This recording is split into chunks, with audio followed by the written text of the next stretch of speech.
Voilà, nous allons maintenant aborder les techniques d'exploration de la conscience. Donc je ne vais citer que quelques techniques, il y en a beaucoup. Il y en a plein, toutes celles que vous connaissez.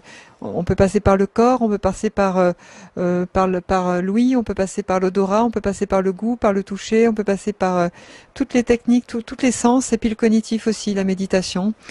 Dans l'Université Libre Conscience Action, il y a un cursus qui s'appelle Conscience Énergie Corps qui dure 3 ans et nous rentrons par 7 techniques d'exploration de la conscience. Donc je vais vous en présenter quelques-unes assez rapidement.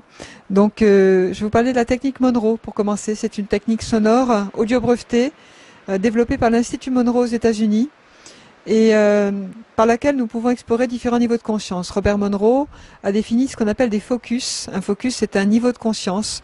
Donc focus 1, on est en conscience ordinaire, 3, mi-synchronisation des 2 hémisphères cérébraux, 10, corps endormi, esprit éveillé, 12, corps endormi, esprit éveillé avec une légère expansion de conscience. Donc on a la conscience de ce que j'ai appelé tout à l'heure le corps énergétique, voire déjà émotionnel. Focus 15, au-delà du temps, on est dans l'émotionnel. Focus 21, la limite entre le monde physique et non physique, la petite mort dont j'ai parlé tout à l'heure. Donc on va rentrer là dans le corps mental intuitif. Focus 23, on a accès aux personnes qui sont parties. Focus 24-25, on va toucher les archétypes en nous. Les archétypes, l'identité. Qu'est-ce qui fait que j'existe? Parce que j'ai une voiture, une maison, etc. Ou parce que je fais un métier, parce que je suis tout simplement. On va toucher l'identité de la personne. Qu'est-ce qui fait que elle existe tout simplement, elle se reconnaît, elle ne se sent pas seule, elle se sent unifiée. Et puis Focus 27, qui est une plateforme énergétique qui pourrait être dans cet espace un endroit où on va trouver les inventions de demain qui vont régénérer la planète. Donc on est dans un espace d'être, un espace spirituel que j'ai évoqué si je reprends les dimensions de l'être de tout à l'heure. Et on va expérimenter par séquence de 40 minutes, donc avec des écouteurs, les différents focus. Et ensuite on aura des phases de débriefing où on va arriver à sentir qu'il y a des focus où on dort.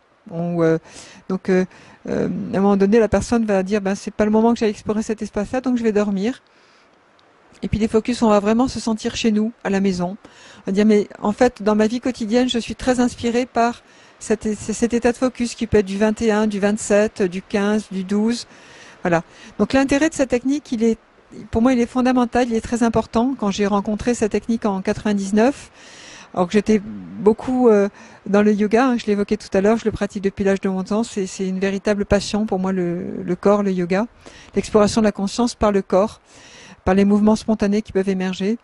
Et pour moi, je l'ai trouvée fondamentale parce qu'elle permet d'explorer de façon séquencée, par véritable marche d'escalier, par les différents focus, et de façon très douce, les différents niveaux de conscience. Donc voilà, la technique Monroe, c'est vraiment une phase d'exploration très douce et en même temps on ne loupe aucune marche d'escalier. Et quand on part en méditation, qui est une deuxième technique d'exploration de la conscience, eh bien on va partir en méditation mais on ne sait pas forcément où on va, on part. Par l'intérêt du Monroe, c'est que au fur et à mesure qu'on part en méditation, on va se sentir partir dans différents niveaux de conscience qu'on peut appeler méditatifs et qui vont faire en sorte que la personne puisse toucher l'être en mettant en place ces marches d'escalier. J'évoquais ce que j'évoquais tout à l'heure sur la notion de stabilité d'un état ou d'intégration d'un état. La technique Monroe permet de faire ces différentes marches d'escalier et quand du coup on aborde la méditation, on peut tour à tour monter ces différentes marches d'escalier et les stabiliser, donc explorer l'espace de ces marches d'escalier qui vont nous amener vers des phases d'inspiration ou de mise en place de projets qui vont être très différentes en fonction de l'endroit où on va être dans ces marches d'escalier. Voilà. Donc on peut explorer la conscience aussi par le corporel, j'en parlais tout à l'heure. Donc parlons du yoga. Le yoga, on va y rentrer par le hatha yoga, par des phases de posture statique dans lesquelles on va rester un certain temps. Et on va rentrer dans la posture, ce qui va permettre à l'être, aux dimensions de l'être, petit à petit de se développer. Et puis on peut rentrer aussi par des phases statiques en dynamique, des postures statiques qui deviennent dynamiques. Et puis on peut rentrer aussi dans des phases de posture qui vont émerger de l'être en mouvement spontané, à peu près comme ceci, où petit à petit, aussi bien on a des veines et des artères dans notre corps physique, on pourrait tout à fait dire qu'on a des veines et des artères de notre corps énergétique, émotionnel, intuitif et spirituel. Et en fait, les différents corps vont prendre forme, vont prendre des mouvements spontanés qui vont émerger. qui vont amener l'esprit dans un espace d'exploration très très douce, très puissante aussi, de conscience. Et on peut rentrer dans ces espaces-là tout en étant en mouvement. C'est l'intérêt de ces techniques par rapport à d'autres, c'est que on peut explorer de façon séquencée comme le Monroe, par le corps, pour peu qu'on y prête attention, des états de conscience par le corps qui vont faire que dans notre vie quotidienne, les pas vont être guidés dans des espaces qui vont être justes pour nous, en synchronicité de la vie, tout simplement. Donc, on peut y rentrer par le yoga, par le tai chi, par le qigong, par toutes les démarches corporelles, la biodanza, etc., etc. Toutes les démarches corporelles qu'on connaît aujourd'hui peuvent rentrer dans ces espaces-là, pour peu qu'on prête attention aux marches d'escalier. J'insiste beaucoup sur ces marches d'escalier. C'est ce qui fait l'intégration de la conscience dans l'action. Et vous avez compris que cet espace d'intégration dans l'action, pour moi, est fondamental. C'était tout un axe de recherche de vie, hein, en passant par une recherche en ethnologie, en psychologie, qui ont donné lieu à des mémoires sur ce sujet-là. Et un livre est en préparation sur le sujet.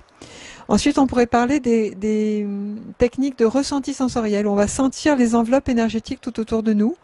Et parce qu'on les sent tour à tour, on va pouvoir rentrer dans un espace de ressenti des différents niveaux de conscience qui correspondent à ces enveloppes énergétiques. Et à force de les pratiquer, eh bien, on va pouvoir voir quelqu'un ou les dimensions d'un être humain ou d'un animal ou d'un végétal ou d'un arbre, la santé d'un arbre. On va pouvoir explorer cela au regard des différentes dimensions et de la luminosité de ces dimensions, de la vascularisation de ces différentes dimensions. Voilà, si un extraterrestre pouvait nous voir demain, il ne verrait peut-être pas homme, femme, blond, brun, plutôt jeune ou plutôt âgé. Il nous verrait sous un espace de luminescence et de dimensions énergétiques plus ou moins vascularisées en fonction de la conscience de l'individu. Voilà, ça pourrait, si je prends une autre grille de lecture, on pourrait voir ça comme ça. Donc ça, c'est pour l'aspect ressenti sensoriel et énergétique.